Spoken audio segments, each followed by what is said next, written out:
Morning. Morning, Janice, Andrew, Paul. Morning.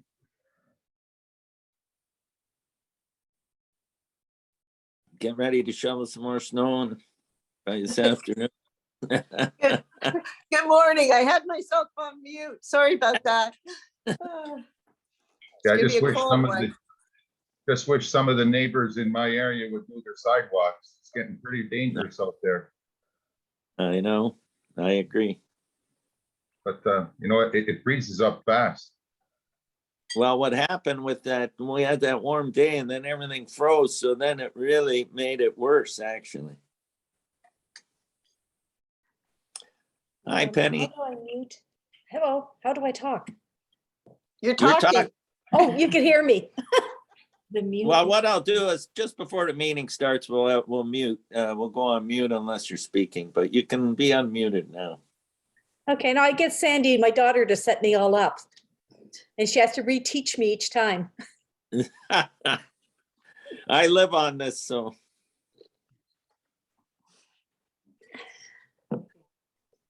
Morning, everyone. Counselor Sentence, how are Morning. Good, thank you. How are you? Good, good. Better. There we go.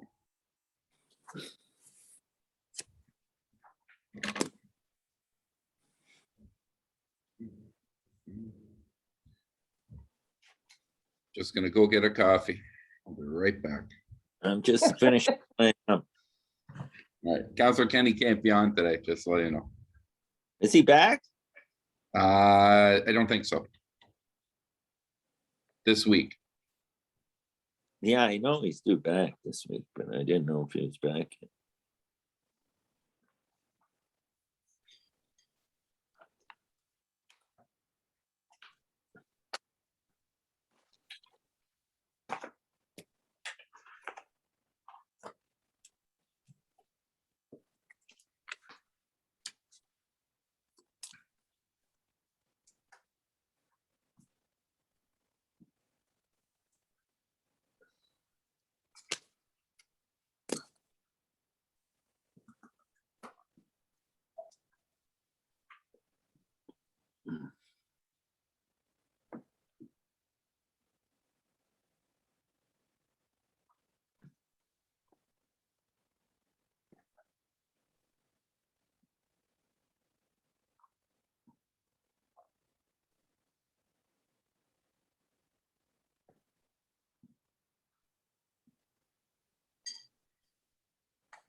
Just got an email, another business is relocating to Thorold.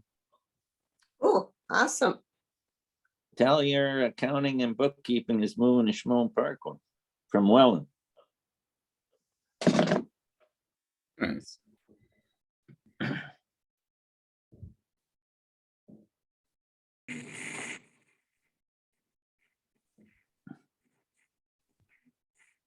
Anyone hear about the business moving into Front Street where Skirch Living used to have their office?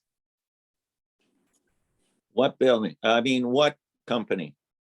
No, that's what I'm asking, if you know the name of the company moving into Skirch's office on Front Street. He's going to be moving his office location, and another business is moving in there. I saw a realtor leased it. I was just wondering if someone knew what the name of that business is. And I'm really looking forward to the JP Patisserie opening.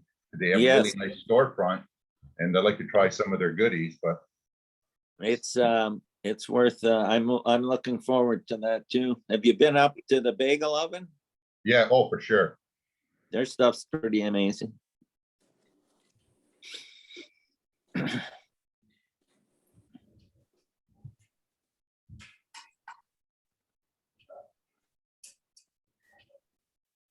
Brad, how are you? Gary, I see Gary there. Sam, I'm wonderful, Terry. How about yourself? good.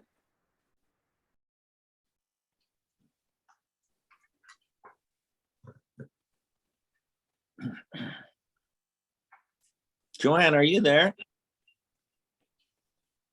Yeah, I'm here. Okay, I'm just waiting as they come in. We'll give a few more minutes here and then let me know. Do you know if Jason's coming on? Jason said he was going to come. The only regrets that I received from the committee is Richard Van de Zan from the planning department. He has another meeting that he has to attend. Okay. But the Jason's gonna be on? Yep, he told me he was going to be here. Okay.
There's Jason.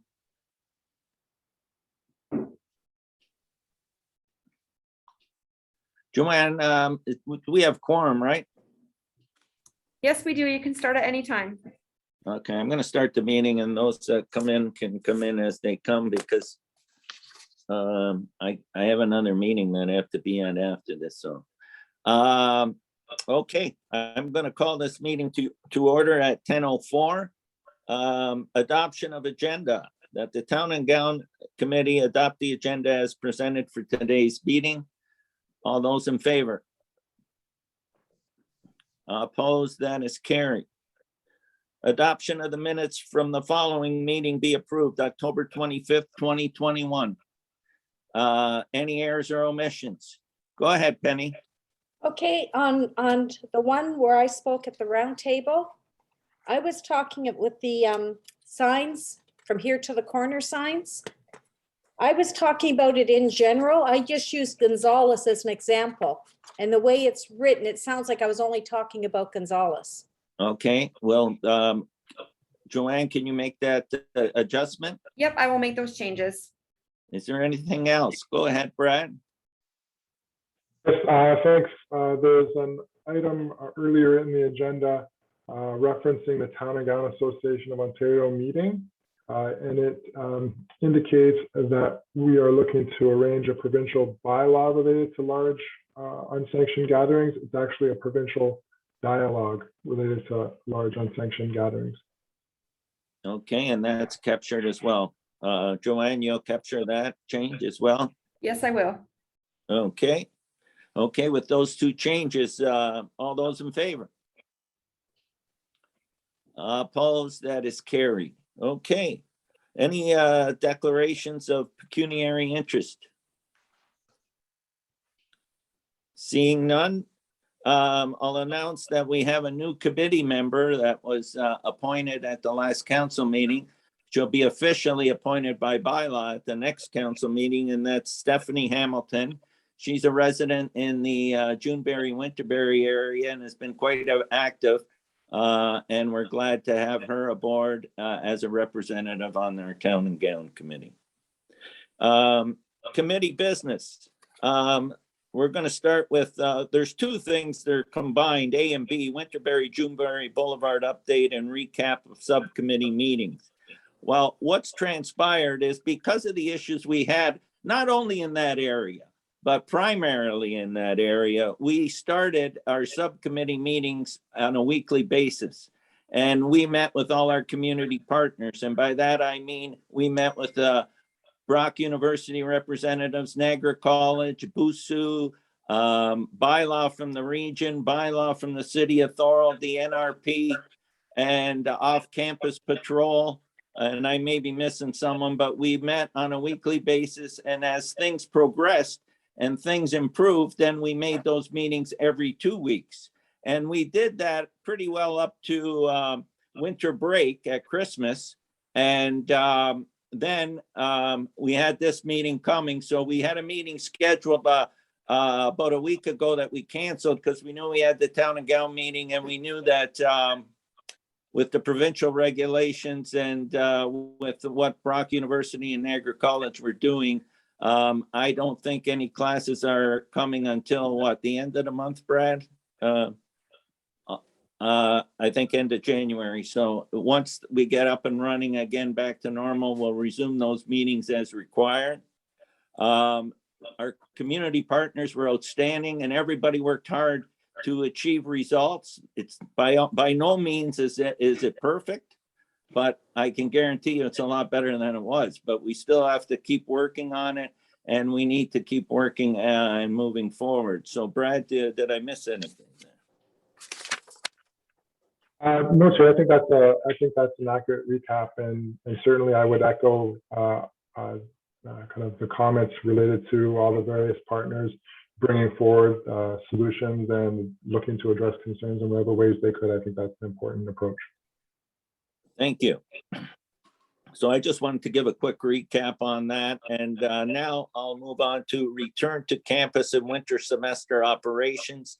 And Brad, I'll let you give us an update on where we're heading at the university, and then from the Niagara College perspective as well. Okay, so you want to start on that, please? Sure, thanks, Mr. Mayor. As was mentioned in the last item, the start of term this winter break is one that we're taking a gradual approach to return to campus. Prior to the conclusion of the first semester, so somewhere around the middle of December, we had announced that the beginning of semester 2 would be conducted primarily remotely, and that as of January 31st, our intent was to gradually kind of resume on-campus activities in keeping with provincial regulations and the like. That is the approach that we are taking. This past weekend, the 22nd of January, we saw the majority of resident students eligible to return to campus as of the 31st of January. So next Monday, all first year and fourth year classes will be returning to in-person course delivery as required. In addition, there are a number of other campus facilities and operations that are returning to in-person as of the 31st as well. For example, the fitness center and Brock Athletics. The phased return continues in the weeks that follow. So the week of February 7th, all year 2 and year 3 lectures would return, and those that have on-campus components. And then following that on the 28th, there'll be a kind of another step towards a reopening, with some of the larger lectures returning to in-person course delivery at that point. Very happy to note that as of now, our vaccination rate for students on campus is extremely high. 98% of students will either be double vaccinated in the process, that 14-day window of becoming fully vaccinated after receiving their second shot, and a significant number of students have also gotten their boosters. I'll note that the booster requirement is mandatory for students who are living in residence.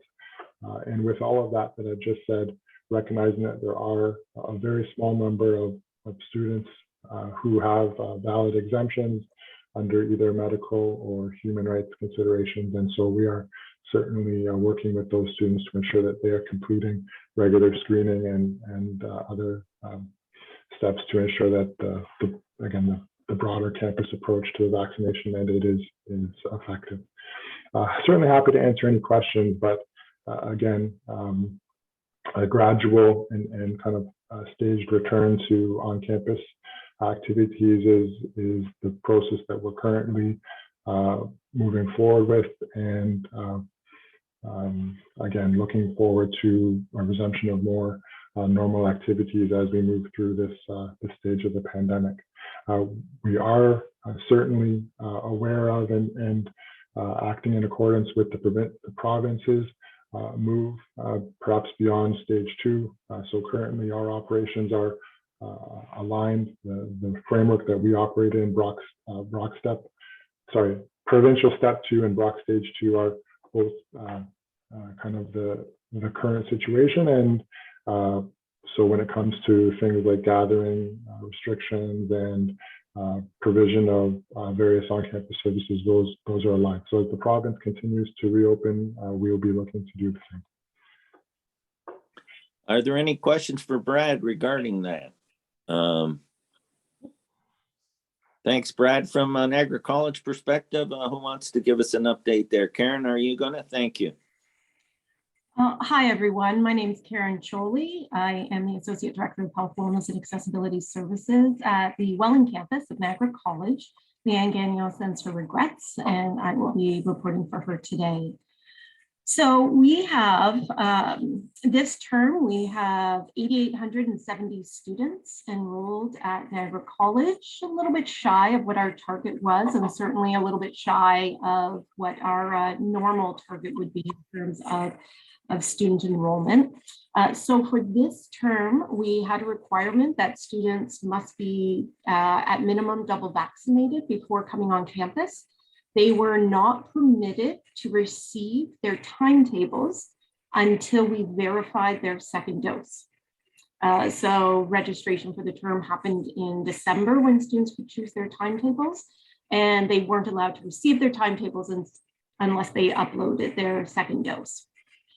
So that allowed our start of term to go much more smoothly this term than it did back in the fall, so that students had uploaded all of their information. In response to the new requirements by the province, we had originally hoped to, before the end of December and January, we certainly hope to have more classes on campus, and we had planned for it. But we did change that. Anything that can be taught online is being taught online. The courses that need to be taught in person are being taught in person. So it is going back very much to what we had last year, where only essential courses are on campus. We are also only offering essential services. So no food, vendors are open on site. We have some student services represented, some in the library, enrollment services. Certainly for me here in health services, our physicians and our nurses are seeing students as needed, remote otherwise. We are, this is how we're delivering service until, February 25th. So for us, that is week 7, and that is the last week prior to our reading week, which is the following week, February 28th. So when students return, sorry, doing the math there, it is March the 7th. That will be week 8. So that'll be our return after reading week. How we are returning hasn't been determined yet. It'll depend on what changes the province puts in place, where the virus is at that time. So then we'll wait and see what services are opening up and what changes there will be to on-campus services. Thank you for that update. Are there any questions from Karen? To Karen? Seeing none. Brad, can you give, when is reading week from Brock this semester? Do you have that date? I was just looking down at my phone to look that up, Terry. It's a little bit later this year, in around the Family Day weekend. It would normally be that week, but I'll confirm in the chat the actual dates as we go through. So it usually starts on the Monday of a family weekend, right? Okay. You'll verify that for us, please. Okay. And then we have public health safety measures. Just as this is on here as related to gatherings for both Brock and Niagara College, as far as what we know the numbers on gatherings, what they are now, but they will change on a week from today when we move into the next phase. Do you have anything that you want to add to that, Brad, and then Karen? Sure. As noted, we're aligned with the provincial regulations as far as gathering limits and other campus operations. As they expand, we will do the same. In the meantime, we're focused on both virtual delivery of supports and services, activities and events, but also even in small numbers where possible to provide those options for students. As other sectors open, athletics and such towards the end of this month, we'll be channeling our efforts towards those, and are certainly hoping that the transition towards reopening is smooth at the provincial level, so we can continue to expand the types of supports and events and activities that we're offering to students. So at this point in January, somewhat restricted, but certainly looking to transition to more open events, not dissimilar to what we saw in the first semester as we transition alongside the province. And is that the same as well, Karen, with Niagara College? Sorry, I have noise in the hallway here because I have students here. Oh, So it's just basically the limits from the provincial gathering limits are aligned with what the college is doing. Yeah. And yeah, okay. Yeah. I think that it's good thing that you're starting in class next week, and that's when the regulations change, because that would have put a lot of additional stress, I'm sure, on gatherings in housing and residences. Jason, do you want to add something from our bylaw perspective as far as public health safety measures and gathering limits? I certainly can. So bylaw enforcement officers will continue to provide enforcement whenever we become aware of a situation where public health measures are not being followed. We'll investigate and proceed with enforcement as necessary. And we work in conjunction with the bylaw from the region on that. Am I correct, Jason? Yes, that is correct. We work with bylaw from the region, and we're in constant contact with NRP as well. Okay, thank you very much. Okay, and so the next item before we go to roundtable is the preparation for St. Patrick's Day. And every year we do it's basically our community partners. It's very similar to our subcommittee meetings where we do a lot of work and prepare for St. Patty's Day like we do for other events during the calendar year. And Brad, do you want to start? I know we traditionally get together and have a special meeting regarding that, and but because we've done so much in the past, we've got a lot of things that we follow on a year-to-year basis. If you want to elaborate on that. Yeah, sure. Happy to, Mr. Mayor. Certainly in the next probably 2 weeks, maybe 3, we'll bring together that blended group of partners to kind of confirm and perhaps expand the various interventions that we have in place for St. Patrick's Day. Again, whether it's the municipal bylaws or NRP, certainly various campus services, Niagara College as well, often are around that table, our student governments included. Again, I think this year we'll be looking to kind of be paying close attention to the kind of progression of things through February and March. I think even if it's looking to be a quieter semester, I do think that having kind of full measures in place for St. Patrick's Day is a kind of the wise approach. I would say when I saw the provincial announcement last week, noting that they were looking to have gathering limits completely removed for March 14th. That sounds that sounds like, it's about 3 days too early from my perspective. So I don't know what lobbying might be happening towards that end, but I think that either way, we'll want to be sure to have our various supports in place, and that includes compelling alternatives for those who might choose to celebrate St. Patrick's Day. At the core of this is, of course, student safety and community safety as well. Thank you, Brad. And Karen, do you have anything to add, or it's basically similar?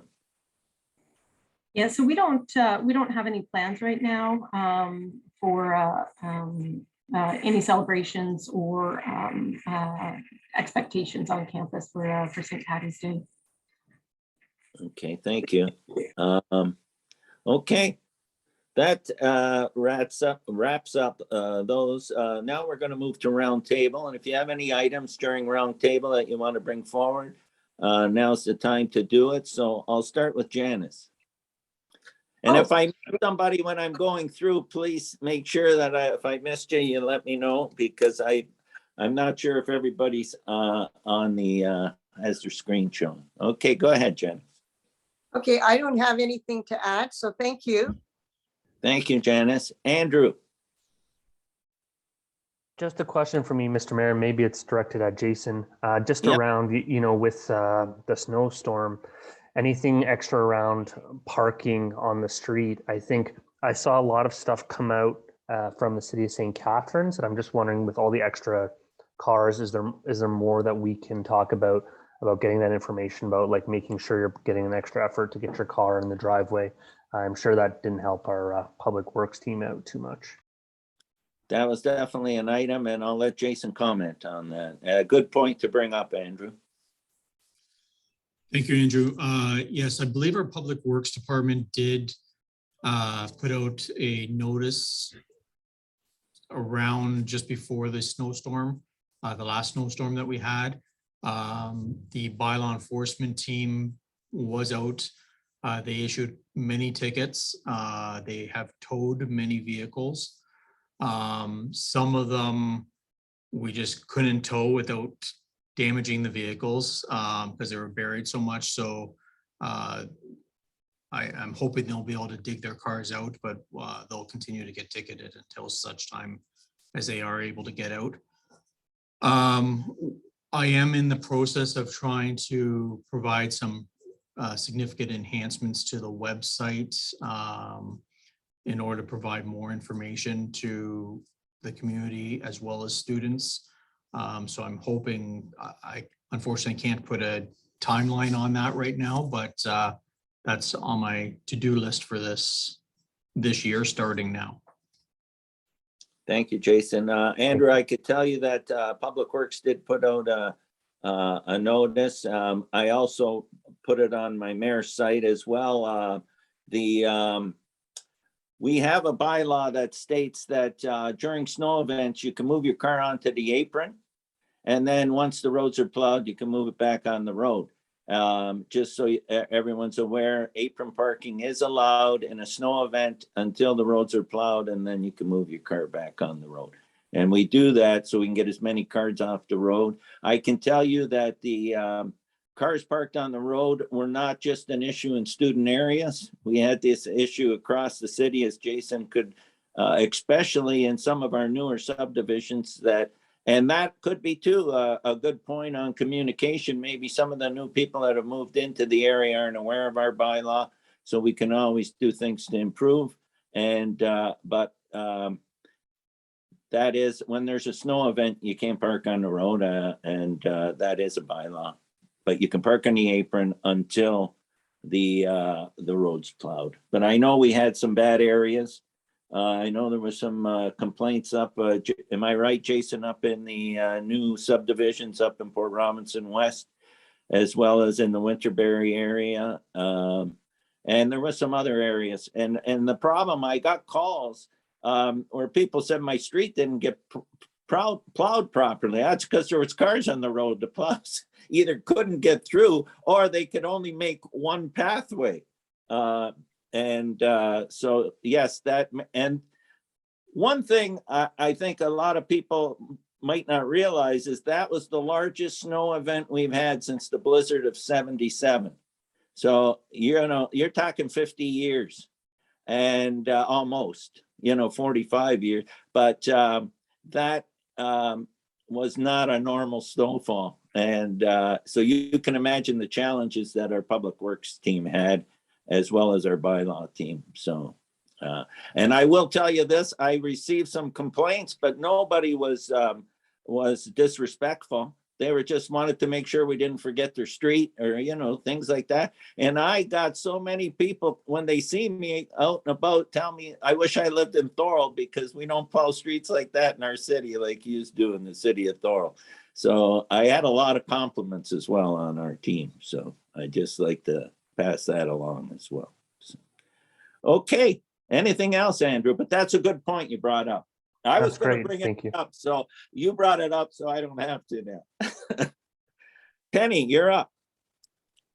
I was going to talk on the parking because there were cars, they were buried in, and then after, when they moved their cars out, they unburied them enough to get out, but now it gave them a niche to park in.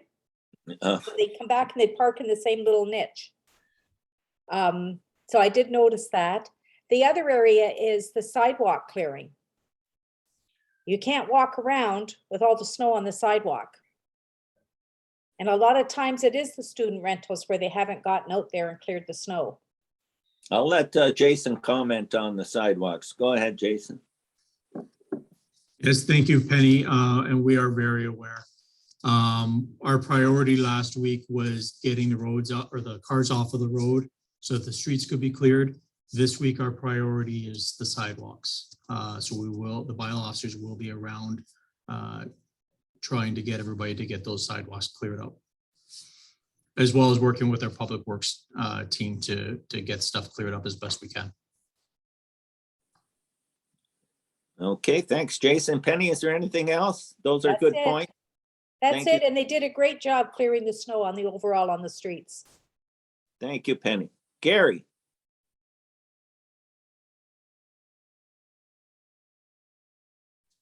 Okay.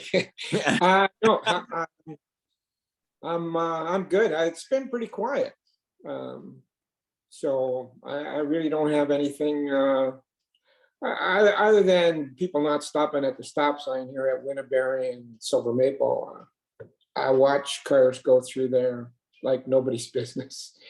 And we have brought that up with our police force and asked them if they could monitor certain areas where we know there's issues and but that's a good point because that's been flagged more than once, Gary. Yeah, other than that, everything's pretty good. Okay, thank you. Karen, did you have anything else you wanted to add from Niagara College perspective? Yeah, I just wanted to add as well and to let people know that just as we move so many things online, we moved our orientation events online. We also have an upcoming virtual career fair. This is run by our community employment services in conjunction with our career services. So it is going to be on February 16th from 9 a.m. to 4 p.m. The fair is open to current Niagara College students, as well as alumni and job seekers from the Niagara community. Currently, we have 40 employers from the Niagara region, from a broad range of sectors. Sorry, not only from Niagara, but Ontario and across Canada. So the online sessions will begin as well tomorrow to help our students how to job search, getting them ready for that, for the virtual career fair. So that, along with many of the other things that we have planned, have all gone virtual now. Thank you, Karen. And can you send that to Joanne Goulet, who sends out and we could put it on our social media. I think that would help. So if you could send that to Joanne Goulet, we can put it out as well from a communication standpoint. Thank you. Thank you. Brad. Yes, thanks. I think I'll just add that the next Town of Gown Association Ontario meeting is this coming Thursday. One of the key items that group is focused on at this point is our next provincial forum, which we are aiming to provide in June this year, and likely will be hosted by the City of London. We're anticipating it'll be a hybrid with both virtual and in-person offerings, and folks around this table will be glad to know that all the various stakeholders within Town of Gown are kind of key in those provincial conferences. So whether it's residents, landlords, colleges or universities, municipalities, and kind of the various first responders as well, all will have sessions built into that program. So hoping that we'll be able to see many of these faces at that provincial forum, and I'll share more details as they are confirmed. Thank you, Brad. Yeah, if you can get that information out. I know we renewed our membership from the City of Thorold perspective, so just so you're aware. Thank you. Jason. Thank you, Terry. From a bylaw enforcement perspective, we will continue as usual with our daily activities. Just so this group is aware, we do have a new director who has started with us in the new year, and we're starting conversations with him this afternoon with regards to the many issues that the community has raised related to high density student housing. So we'll be starting those conversations this afternoon with him, and working on that over time to try and identify solutions in conjunction with working with our legal team as well. Thank you so much, Jason. Paul. Thanks, Terry. I do have spotty internet service, so I'm sorry if you missed some of my comments, but I do have a question or a point of information that is of broader community interest, but should pertain to the committee here, and it's in relation to the NRP service in our community. I learned through some chat in the community, and I believe some council discussion on this point, that at any given time, on average, there are 2 NRP officers in the City of Thorold doing their normal community work. I'd like to verify if that's accurate. To me, I mean, that just sounds incredibly low. I can't imagine that's the case. And if so, how does that compare with other municipalities of our population, or if we can go on a per capita? So we have Councillor Sentence and Mary Rugolini. Do you know if that's a fact, that we have 2 NRP at any given time in the city? I know this. We sent a letter to the NRP, which they've answered, and they're going to come and do a presentation to council. Mm-hmm. So it's, from their perspective, it's how can I say it? I'll wait for their presentation, because it's a very influx situation. They pull and draw from different areas. So if there's a problem, all of a sudden you might have 5 cars, you know what I'm saying? And it depends on what's happening in the area. We're part of the Division 1, which is St. Catharines Thorold. So they're going to come make a presentation, explain how the system works, and answer questions. And that, I hope, is going to transpire, I'm guessing, hopefully sometime in March or earlier. But we sent a letter, and not only because of our letter, they're going to go around to all municipalities in Niagara. So I'm hoping that because we're the one that initiated the process, I'm hoping we're first on the list. So once we do have that information, we'll send it out. And I can tell you this, we were scheduled prior to COVID in April. Remember, COVID started in March of, now I got 2020, right? And we were scheduled to have a Niagara Police Board was coming, and they were going to have a session in the council chambers open to the public in April of that year. And it got canceled because of COVID. So when we reinstituted with this letter, now they're going to come and make a presentation to council, and we can also hopefully grow on that and maybe have them to have one of their upcoming board meetings in Thorold to make up for the one that we missed in 2020. It looks like they're coming to council on March 8th. March 8th there. So everybody that wants to watch the presentation, March 8th then. Thanks for that, Joanne. All right, well, I'll stay tuned. I don't know if it's just me, but that number of 2 officers just sounded incredibly low. But I'm looking forward to that update. Secondly, in terms of the icy sidewalks, that was also a concern of mine. And I just want to point out to say that I think it's all residents, at least on the strip that I walk in the morning.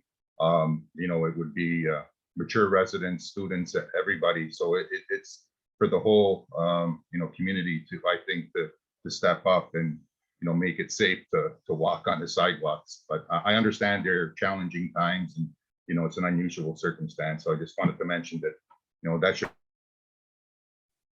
go out to all people. Thanks.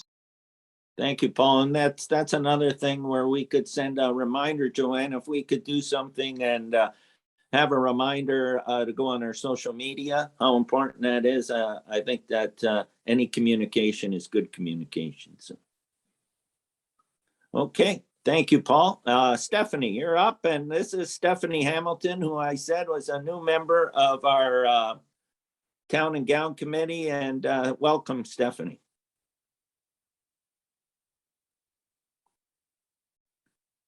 You're muted, Stephanie. Can you hear me now? Yeah. Sorry, I've been having a lot of technical issues. Hold on a second. Okay, can you hear me? Yeah, we can hear you. Okay, I'm having to watch on a laptop and do audio on my phone. Yeah, it's been interesting. Okay, so it seems like I'm a little bit unique, and I might be one of the only people who actually lives in the area with the students at the Brock and Winterberry area. Well, I would say no, because Gary Gary, does, and okay. he's in another area that's That's good to hear. right. But like I've lived here 3 years. I was the 6th house to close, and it has changed every year, of course, with more development. But I've noticed. So I'm on Ironwood. And Ironwood is the best community I've ever lived in. And then behind me is Juneberry. And it's like the worst community I've ever lived in. So I'm kind of like trapped in the middle of heaven and hell. And there just seems to be so many issues. It's like I don't even know where to start. The first one I thought I would mention is the garbage issue. So I'd mentioned in the past about maybe hopefully getting like block community bins. So maybe putting the receptacles near the mailboxes where there's high traffic zones of students. They're provided on campus for students, but they're not provided here. You don't want the campus looking like a trash can, but yet my community's looking like a trash can kind of idea. I'd also mentioned, I talked to Brad Clark and the mayor about, I've gone out and I've talked to some of the students and asked them what they know about the recycling and compost programs in our community. And if they've been provided receptacles and stuff like that.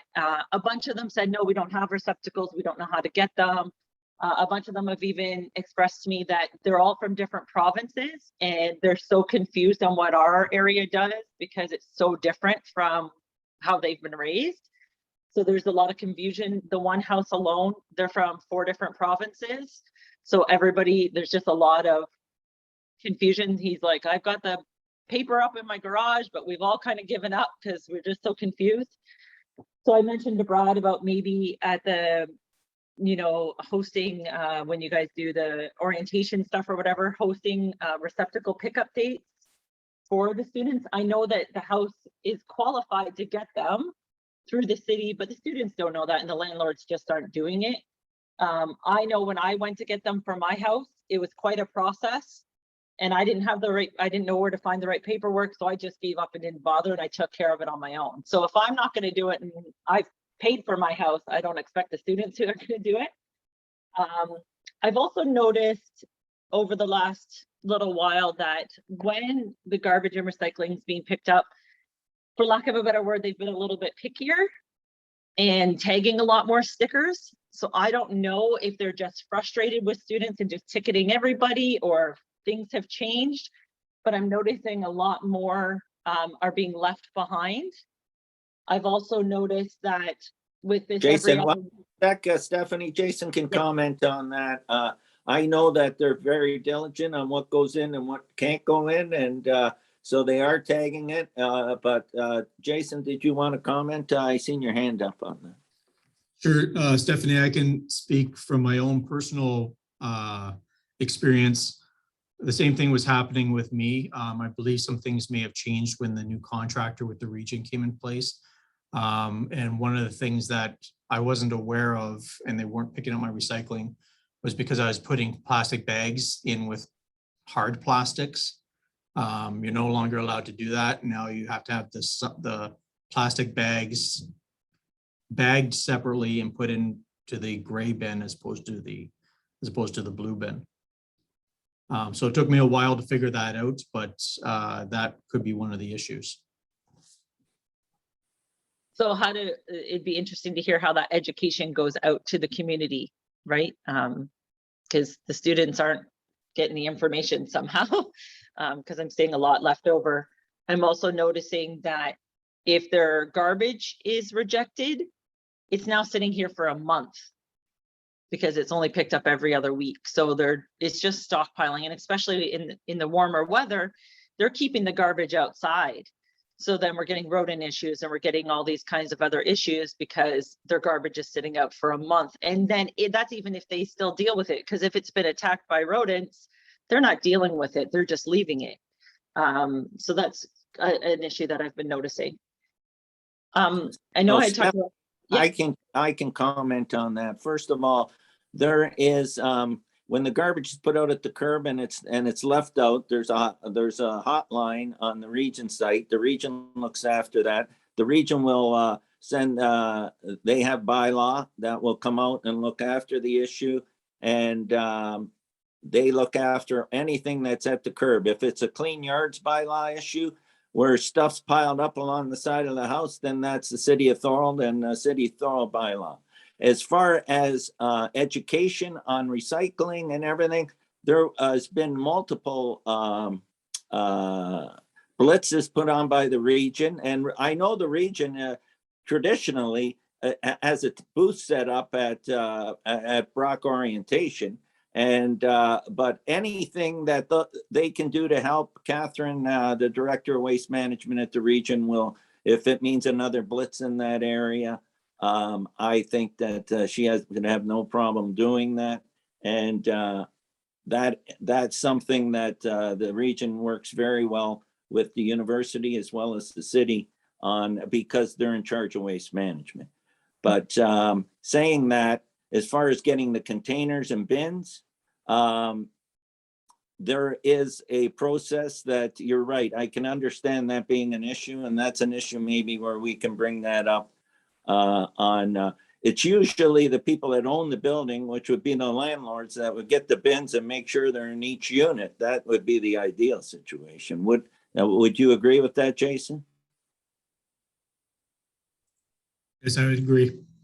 Yeah, that's I just shared the email address for any concerns with regards to recycling and garbage at the curb. The region has asked everything go through this email address so that they can log it and deal with it in a timely manner. And as far as the landlords, we could actually maybe send something out, or work with in conjunction with waste management and have them send something out that to get those bins, because that's critical. If they have the bins, it's going to be easier for them to use it. The other thing that everybody can do, and especially students, because they're more tech savvy, is there's a free waste management app that you can download on your phone or on your laptop, and it gives you tons of information on what can be put out, what can't be put up, when your day is, what special pickups are coming, and also reminders, like in the snowstorm, if things were delayed a day, they'll send out a notice. So that app is highly recommended, not just for the student areas, for everyone. It's a free app that you can download from the region. Go ahead, Jason. I'll just add to one of the things on my wish list for this year. I mentioned wanting to enhance our website, but I intend on creating a web page specifically geared towards students to provide any kind of information like this that we believe they would need or want to know. Okay, thank you. You continue, Stephanie. Sorry to interrupt. No, it's good to get informed.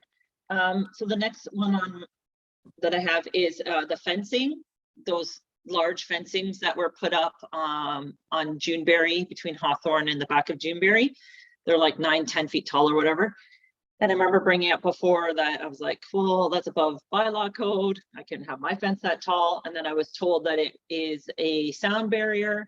So I'm wondering, why is it that those end caps can be sound barrier and be taller, but my fence can't be a sound barrier and taller, so that I don't have to listen to all of this as well, right? Like, it just doesn't make sense. And I also found that when I talked to the NRP, they were saying that once those end caps were put up, now they can't see into the private property to try to do any kind of enforcement. Before, when those fences weren't there, they could see onto the private property, stand on the sidewalk, and then do enforcement as they were allowed to do. Now it's just a giant blockade for them and they can't see anything. Jason, do you want to comment on those? I'm not sure I want to comment, Terry, because I'm not I happy know, with it that's either. why I turned it over to you, because I know the answer, so. Fair enough. I'm But just, we are well aware. Yeah, I unfortunately don't have a good answer for you, Stephanie. It's that's fine. Fair enough. but they were required to be installed, unfortunately, as part of the development as sound barriers in accordance with some acoustical engineering that was done as a part of that development. So they were exempted because of that from the fence bylaw height requirements. I know the frustrations and I know the challenges that these have created, and I have raised these with our planning department for the future. But unfortunately, that doesn't help with these particular ones. I can't really say much more, unfortunately. Yeah. Okay. The next one I have is, okay. I went around door to door, introduced myself as their neighbor, to do research, to find out how many students were in the houses and how many vehicles were in the houses, because I'm observing multiple issues. So I just went to them. I was like, hey, I'm your neighbor. Going to talk to council about the parking issue. Just wondering how many people in your house and how many vehicles you have in your house. So I went out with my little map that I got from Mountain View. And I didn't finish it because it took me 2.5 hours and I got really cold and I was getting the same answers that I was like, I got to continue with my day and my life. But from my research, and I don't mind sharing this map that I did, out of all the houses that I did, out of 119 houses, 47.6% is student housing. Just in my small block is students. On average, there are 6, actually every student housing has 6 people in it minimum. I know a couple of them, they have buddies that stay there too and don't pay rent, but every bedroom is full. On average, each home, each student housing has 4 to 6 vehicles. On average, it was 5. So we are short parking by 2/3. There are 148 vehicles in 31 units. That doesn't count the other residents. That's just the student housing numbers. So yes, we're going to have issues when snowplows come in. You can't park anywhere else because we're short 2/3 of the amount of parking that we need. When I would talk to the students, they would say to me, some of the frustrations were, so when there's one unit, so there's like, it's called a block, and there's 6 units in a block. So there's 36 students in that one block. On average, there should be 2 parking spots in the driveway. There was quite a handful of them that for some reason at the bottom parking spot closest to the sidewalk, it was cut in about 2 feet where it should be pavement and it's grass. So then they're like, well, we're getting ticketed from bylaw because they're saying we're parking on the grass, but this should be driveway. And I looked at them in the right, it's driveway spacing. I don't understand why it's cut out. So then you're reducing parking even more there. So it's just, we're drowning in vehicles over here. Like absolutely drowning in vehicles. They were constantly talking about how they're getting bylaw tickets, but they're like, we've got nowhere to park. So what are some options that we could get into to provide parking? I am not a professional. I'm a problem solver. So I'm just looking in my community. I'm like, okay, what are our options? At the end of Winterberry, at the very, very end that parallels the highway, there's a grass shoulder with fencing. Is that possible to put in parallel parking or angled parking there? And if you did, would it provide more parking spots than just parking the vehicles on the street? Could you, I don't know if over at Richmond and Winterberry, where the new bus stop is, beside where the senior housing is being built there, little housings there, in front of the forest, there's like a patch of just dirt. Is that being developed for anything? Could a parking lot be built there that students could park there? Because we're not going to get rid of the students. Unfortunately, my neighborhood is an off-campus residence, but we need a solution for this parking because we are short minimum 2/3, because I didn't even finish my research and I'm already at a 2/3 shortage. So those are, and then it also becomes an issue for emergency vehicles. You know, they're often very close to the fire hydrants. Emergency with the snowplows, they couldn't get in, they were burying stuff. You know, a fire truck wouldn't be able to get in, or an ambulance if there was some kind of an emergency because the road gets narrowed so much. So there's just a plethora of problems that occur with the shortage of parking that we have. Thank you, Stephanie. Did you want to comment on the parking? Because at all, Jason, I know that where you say the piles of dirt is, that's going to be another street in there. So that's, and then there's a buffer zone with the forest that by no means will ever be a parking lot. I can tell you. I knew the forest was protected. I just wasn't sure about that patch in front of it. And the patch in front of it is for future, it's going to be a circle. I think it's a circle. So what I can add is that we are absolutely aware of the parking constraints and challenges.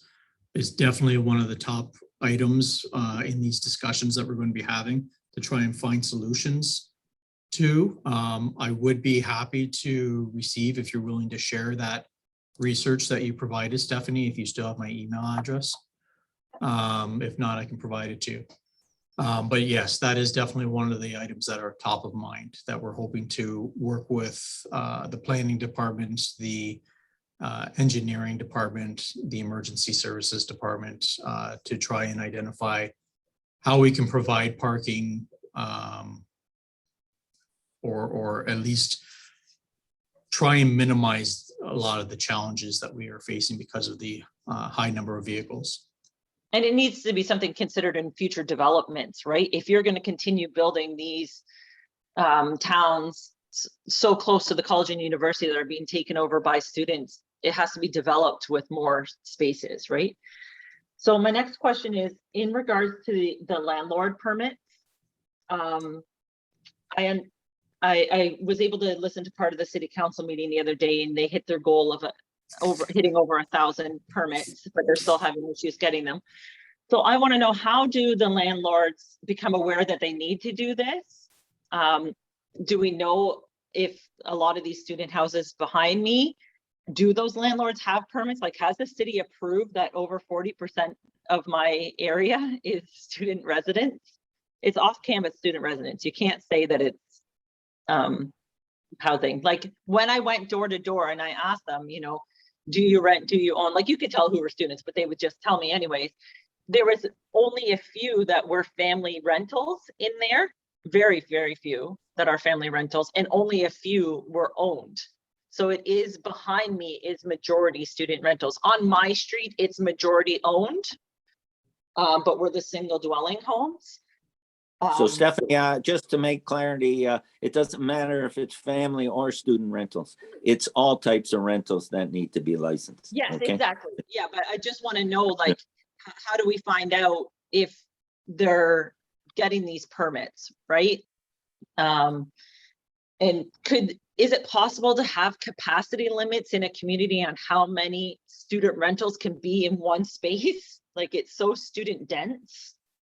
Like I mentioned, we're at a 47.6% student capacity just in my small area. So yeah, that's it on the landlord permits. The next one is traffic calming. We've requested before and been denied to have a three-way stop put in at Hawthorne and Winterberry because they come down Winterberry towards Richmond very, very fast. And it's been denied. And within the last week or two, a vehicle came blazing down that road, lost control, went across to the other side and hit dead on to my neighbor's truck that he parks on Winterberry. He lives at the corner, and hit the front and back and pretty much almost totaled his truck, and then left the scene. So who denied that? I would have to ask my neighbor, he's the one, his name is, Well, he you looked know, into it. because He there's was ways, told that they won't do it. there's ways that residents in an area can ask, because we've had safety studies done in different areas of the city. We just put 2 3-way stops in on Ormond Street. So there's a process to go through that can go through our engineering department. I'll follow up with my neighbor. He was the one who was advocating for it, and then he just kind of told me. I know that also another neighbor has been consistently following up on the speed bumps being installed on Winterberry. I've already put in a traffic calming request for Hawthorne, and I know that one's under investigation for approval, but the Winterberry's been approved, but we still don't really have them.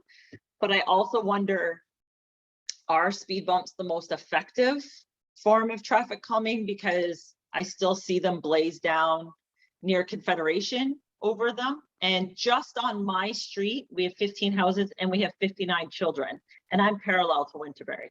That doesn't count the rest of the kids in my community. We've already had the one little boy, he was 11 years old. He was hit on his bike. So I'm very, very, very concerned about the safety for the children in this community, because there are such huge mass numbers, and the speeding is a huge issue.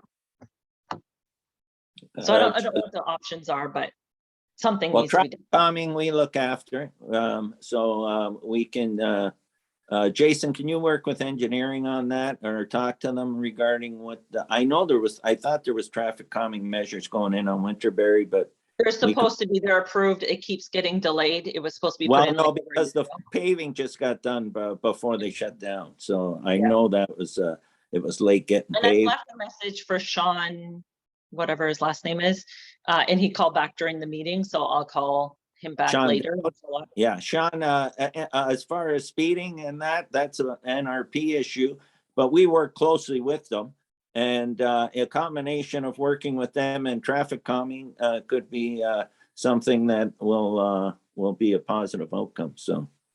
Okay, I've also been compiling, I'm still waiting for more, but a bunch of my neighbors are writing like little testimonies of their experience of what's going on in the community that I thought would be good to submit.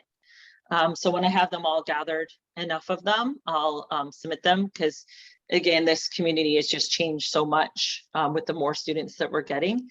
The last topic that I really kind of want to talk about is the Juneberry junkyard parties. That is the biggest effect in the community in the nice weather. Back in September, there was 500 the one night, 700 the next night. Like, I can't even describe to you how awful it is living here with these parties happening. It is completely affected my neighbors. Neighbors are living out of their boxes, waiting for their capital gains to get up to move out. I've got neighbors deciding which bedroom they sleep in that night, depending on where the party is while they're pregnant. I've got neighbors who personally, I've had to move my heavy sleepers to sleep at the back of the house so that they're not woken up. You know, we have talked about in the past the threats that have happened to my husband.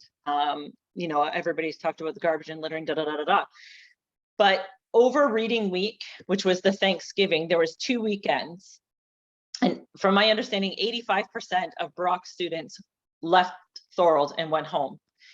That first Friday night, my husband and I sat on our porch and we're like, whoa, this is what normal is? Like, we forgot what normal was because we were always just so full of anxiety of what was going to happen that night. Then the next weekend, same thing, quiet again. And we're like, oh my gosh, this is amazing. So I called the NRP on the Monday following the second weekend. I was like, well, how did it go for you guys? Because I know how it went for me as a resident.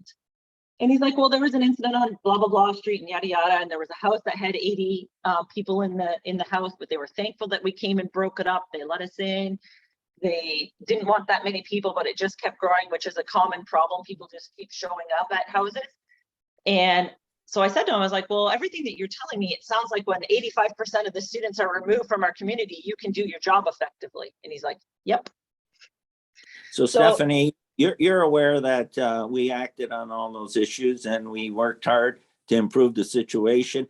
A lot of the issues were at the peak of that you're raising that led to a lot of the actions that transpired. So everybody's working hard to make the situation better, and the situation is better. But by all means, we need to continue to work to not only I do agree. it. I do see people working hard. Don't get me wrong. I'm not discrediting work that is being done. I'm living in it and I'm not seeing dramatic changes, right? A lot of the things that were affecting the changes were the weather. There was a lot of rain, so it was reducing parties. But I was out there on the streets till 1, 2, 3 in the morning, watching NRP not getting out of their cars and not issuing tickets. I was the one calling in when the stop sign was stolen or taken down, and I watched the students hitting it and kicking it, and the NRP didn't press charges, didn't take the sign away. I'm the one that watched the city very fastly put the sign back up, which was fantastic. But I was the one that was yelled at by the 911 officer when I called it in, when the non-emergency line wouldn't answer my call. Like, we're the ones that are living in it, and it's a nightmare. It is absolute nightmare. So more has to be done. No one's denying that, and the work you've done in your group is tremendous. But I just want you to know that we respect everything that's being done, but we're working hard to try and improve the situation. And the group and the community partners have met and worked. So we are working hard. Yes, there's things that need to constantly be improved. I agree with you 110%, but believe me, everybody working together, our goal is to make it better. And I appreciate the point you bring up, because I feel your frustration. I'm as frustrated as anyone, you know. We almost sold our house. Like, we were losing our mind. We were getting a house ready to sell, and we're like, no, we can't. This is not the right choice. We can't afford to do it. This will be a huge hit to our family. But I'm really generally concerned about what's going to happen this coming year when the weather is good again, because we can't survive it. None of us in this area. It's absolute torture.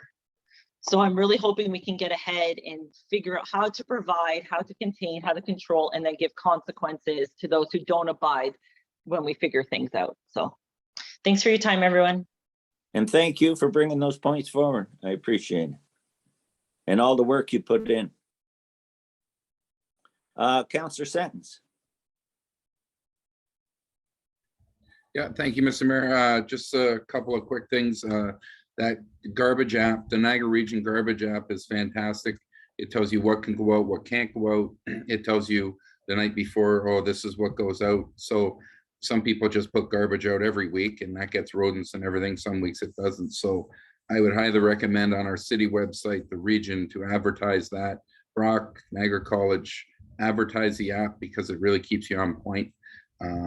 It's not going to guarantee what they do, but it's a really good, for me, remembering what everything has to go out. Second thing is, to Stephanie's point, we can't be lulled into thinking weather-wise or timing wise, things have been slow over in the Winterberry area. We have to keep our foot on the gas with everything. This reading week, kids are coming out of lockdown again, and they are going to, and I don't blame them, but they are going to want to do things. They are going to, if the weather gets better, reading week doesn't mean if they're in class that they're going home. And for St. Patrick's Day, foot on the gas, keep everything going forward, because we can't be lulled into thinking, well, it hasn't been bad in the last little while. We have to keep on this. So thank you. That's all. And I agree with you, Counselor Sentence, we do. Is there anyone that I've missed? Was Kaylee on, Brad, or did she have to leave? Hi, no, sorry, I am here. I'm at home with a sick toddler, so I'm trying to stay off video, but okay. no updates on my side. We did back in October share the waste, the recycling app with the students, and it had quite a bit of traction. I just checked, it had about 4,000 reach on our Instagram page, which was really great. I agree, the app is awesome. I use it as a reminder myself. So yeah, and just on our end, like our offices are closed down. We're going to be opening up our food operations when students are back at the end of January. But as of right now, there's no plans to open the pub for St. Patrick's Day or anything like that. But as we get closer to that, I'm happy to update on our end what's going on. Thank you, Kaylee. Kaylee's from BUSU, Brock Student Union, Brock University Students Union, for those that aren't aware. Thank you. Is there anyone else that I've missed? Mr. Mayor, can I just ask one more question? Councilor Yeah. Sentence, it won't be long. So on that point, though, you're not open, the pub isn't opening. I think it really helped when you had events, even if it's outdoor on Brock, as opposed to keeping, okay, nothing's going on at Brock. Hey, let's have some house parties in Winterberry. So if I could encourage you to have outdoor activities, even if restrictions aren't up and going yet, have as many as you can at Brock. And I think that really helps alleviate some of the problem. Thank you. Yeah, Thank you. and I agree. Like, we hear it from our students. I think they're sick of our virtual events. They don't want to do any more online trivia and bingo. And we're just kind of waiting until we can start up doing some more events, because we certainly want them back in our businesses and on our patio, and just enjoying their campus life a little bit more. Thank you, Kaylee. Anyone else? Yeah, it's Terry, I just Yeah, wanted to go add a ahead. couple Go ahead, Paul. of carnival at Rock. In terms of a comment that Stephanie made on the student or the rental licensing, correct me if I'm wrong, someone from the city, but I believe there's a page on the city website that has a listing of all the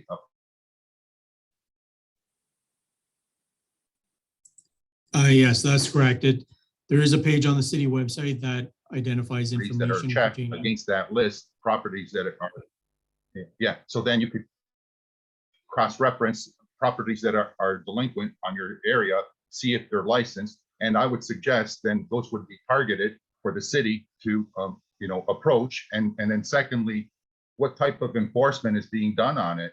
How many unlicensed properties are delinquent and getting away with not having a license? So I think it's time that, you put your foot down and help, residents like Stephanie that are confronting this, and maybe a fine to some of these unlicensed properties might send out a message. Thanks. Go ahead. So on that note, I can add that we are aware and are actively enforcing just under 300 properties that we are aware as being unlicensed. For some of these people, the fines don't matter, but we are doing what we can to try and keep on top of them. The next step, I suppose, would be attempting to take them to court, but that can take months, if not years, through that process, especially right now with COVID and everything being shut down. But there has Are been you tickets. saying that fines have been imposed? Yes, Oh, there have been we've- fines. Oh, okay, thanks. Oh, yeah. Oh, yeah. That was in the report to council, the amount of fines, Paul. Okay. Anyone else? Okay, thank you, everyone, and I appreciate everybody's input, and I'm happy Stephanie's become part of this committee because she's very active in the community, and I appreciate the work everyone does.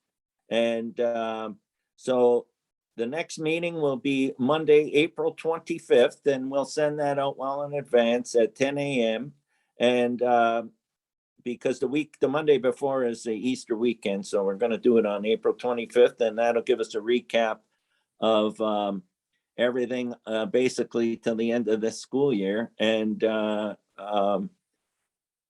as well, we'll be meeting between that with the subcommittee and preparations for not only St. Patty's Day, but any other issues that we need to address in between. So I want to thank everybody, and can I get a motion to adjourn?